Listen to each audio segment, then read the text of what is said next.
yeroo baay'ee hawaasa keenya bira irratti michiin nama dhahee michii argatee jira jedhamee waamamu ni dhageessu. Michiin egaa haala garaagaraatiin logoda naannoo garaagaraatiin haala garaagaraatiin waamamuu danda'a. Yeroo baay'ee michiin kan jedhamu yeroo namoonni nyaata yookiin wantoota garaagaraa aduu keessatti ifa aduu keessatti fayyadaman kan michiin isa qabe jedhanii hawaasa keenya biratti kan beekamu. Haa ta'u malee michiin maalidha? Bifa saayinsii fayyaatiin maal jedha? Michiin yookiin oral herpes yookiin herpes labialis kan jedhamu afaan fayyaatiin vaayirasii herpes simplex kan jedhuun kan namatti dhufudha. Vaayirasiin kunis gosa lama qaba. Gosa tokkoo fi gosa lammaffaa herpes simplex type 1 na herpes simplex type 2 jedhameeti kan beekamudha jechuudha. Vaayirasii gosa kanneen lamaan keessaa yeroo baay'ee harki caalaa kan namatti dhufu vaayirasii herpes simplex type 1 kan jedhamudha gosa tokkoffaatiin jechuudha. Vaayirasiin kun yeroo baay'ee yeroo nama qaama namaa keessa seenu mallattoo salphaa yookiin mallattoo maatu agarsiisuu baachuu danda'a nama baay'ee irratti jechuudha.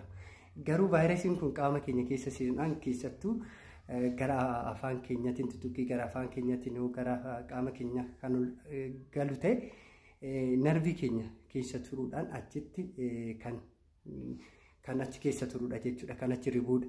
Haa ta'u malee yeroo garaagaraa irratti achirraa ka'uudhaan qaama keenya irra miidhaa geessisaa jechuudha. Yeroo jalqabaatiif qaama keenya keessa seenee qaama keenya keessa narvii keenya keessa dhukachuudha yeroo garaagaraatti ka'ee miidhaan irra geessisaa jechuudha. Vaayirasiin herpes simplex jedhamu kun kan ittiin daddarbu tuttuqqii qaamaatiin jechuudha. Nama vaayirasii kana qabu keessattuu namoota yoo dhungatanii fi akkasumas immoo yoo tuttuqqii keessattuu wanna dhangala'aa hancufa qaamaa tuqan kanneen akka burushii ilkaanii wajjiniin sheer gochuu akkasumas immoo dhugaatii garaagaraa kan namni tokko itti fayyadame san deebisnee yoo namni fayyaan kan fayyadamu ta'e namarratti darbuu danda'a jechuudha. Walumaa gala irratti maalidha?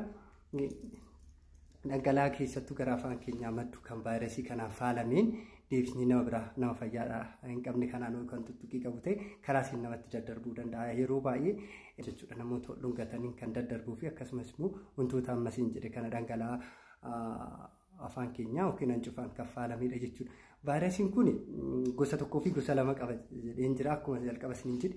Vaayirasiin gosa lammaffaa yeroo baay'ee genital herpes jedhuun kan namatti fidudha jechuudha. Qaama saalaa irratti miidhaa geessisuudhaan akkuma afaan irratti miidhaa nama geessisu kan type 1 sun beekamu. Inni lammaffaa sun immoo yeroo baay'ee qaama saalaati irratti jechuudha. Vaayirasiin kun gosa lammaffaa kun walqunnamtii saalaatiin kan darbudha. Harki caalaan jechuudha walqunnamtii saalaa namoonni vaayirasii kana qaban of eeggannoo walqunnamtii saalaa of eeggannoo hin qabne jechuudha. Kondoomina lau kan raawwatan jedhe vaayirasii kana nama qaburraa gara nama hin qabneetti darbuu danda'a jechuudha. Vaayirasiin gosa lammaffaa kun mallattooleen isaan agarsiisan yeroo jalqabaatiif yeroo baay'ee kan keessattuu michii kan jennee beeknu kan madaa afaan gara afaan keenya naannoo afaan keenyaa fi akkasumas hidhii keenyaa madeessuun kan beekamu fi akkasumas immoo yeroo tokko tokko bishaan guduunfachuun kan beekamu jechuudha. Michiin kuni yookiin herpes vaayirasii kan jedhu kana mallattoon isaan agarsiisan yeroo jalqabaatiif akkuma isiniin jedhee qaama keenya keessa seenuudhaan narvii keenya qaama keenyaa keessatti ribuudhaan haala mijaa'aa isaaf mijate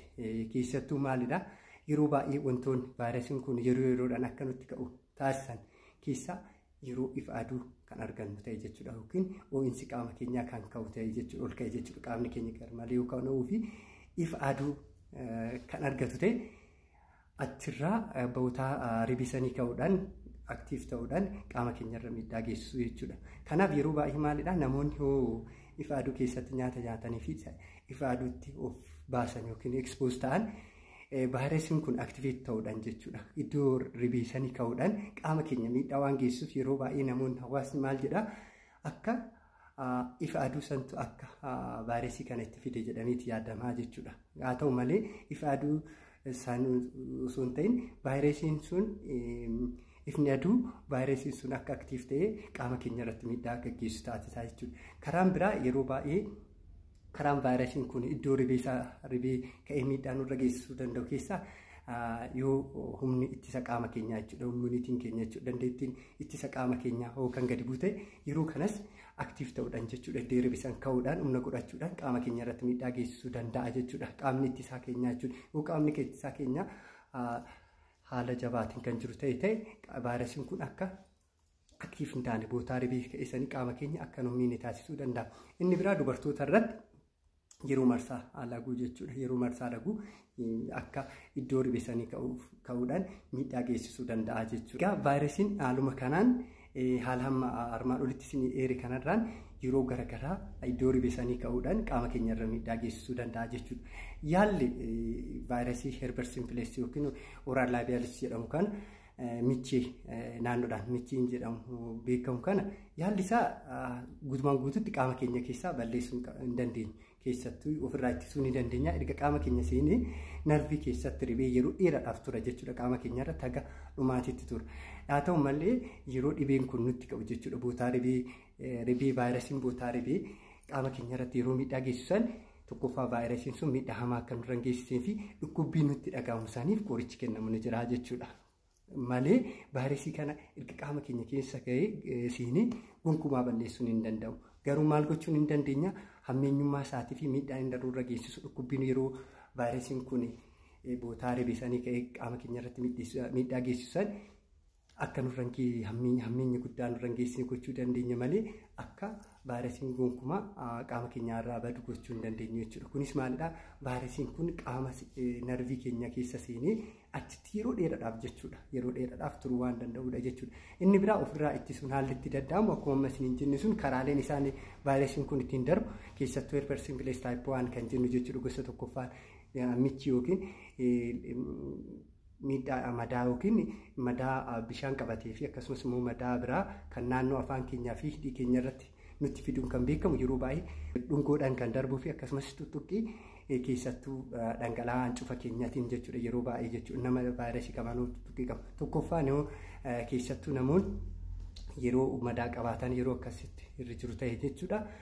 Dhungoo dhiisuudhaa fi akkasumas immoo wantoota dhangala'aa hancufaatiif faalame yeroo baay'ee kan akka fakkeenya burushii ilkaanii ta'uu danda'a. Wantoota dhugaatii jechuudha kan akka istiroo ta'uu danda'a kanneen walii sheer gochuu waliin qooduu dhiisuudha jechuudha. Inni biraa yoo akkuma jalqaba isiniin jedhe vaayirasiin kun yeroo ifa aduu argate iddoo ribee sanii ka'ee qaama keenya irratti miidhaa geessisa. Yeroo kanaaf akka iddoo ribee sanii akka miidhaan irratti hin geessine maal gochuu qabna? Ifa aduutti of baasuu dhiisuudha. Inni biraa immoo saaniskiriin jedhamu dibachuudhaan illee akka ifa aduu sun vaayirasii kana iddoo jiru akka iddoo ribee sanii ka'ee miidhaa akka nurra hin geessine gochuu dandeenya jechuudha. Akka walii galaadhaatti vaayirasiin michiin jedhamuun naannootti kan beekamu vaayirasiin kan dhufu malee ifa aduutirraa ka'uun kan dhufu miti. Ifni aduu garuu maalidhaa? Vaayirasiin kun bootaa ribee bootaa inni dhofsee taa'u sanii ka'ee qaama keenya irratti miidhaa akka gaggeessu taasisuu danda'a jechuudha. Haalli jiru isa kana jechuudha wanta gammaatitti beekamu. Yeroo biraatiif Herpes simplex type 2 yookiin genital herpes kan jedhamu kan qaama saala keenyaa miidhuun beekamu irratti walitti deebinaa. Ammasitti nagaanaaf tura. Fayyaa ta'a.